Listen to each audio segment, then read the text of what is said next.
So first we have 4.38, which is how long it will take for these two steel balls to anneal and how much heat transfer from the balls to the ambient air. So first we need to find our corrected length and then our Biot number, which is less than 0.1, so we can use the lumped analysis. Plug into this equation. We know everything except for T. We know all the temperatures, isolate T. And then the total heat transfer would just be our density times volume and plug into our regular heat transfer coefficient or heat transfer equation of mCp/dt. And then for 4.100, we're trying to find the soil temperature. So basically we're trying to figure out, we have this equation that we start with here.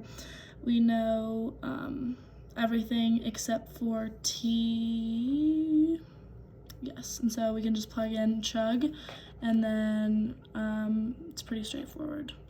And then for 4.115, an ice block is two-dimensional because it's there's losing heat in the x and y directions.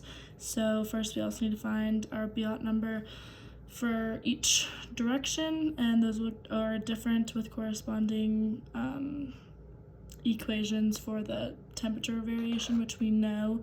If we know this temperature variation, we can isolate time, which is the only unknown variable, which is 19.5 hours.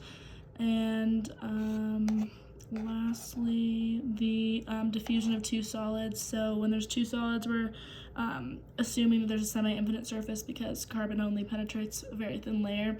So we know this equation here, we know all of those concentrations, and we know everything in here except for our x. And so our diffusivity coefficient can be looked up.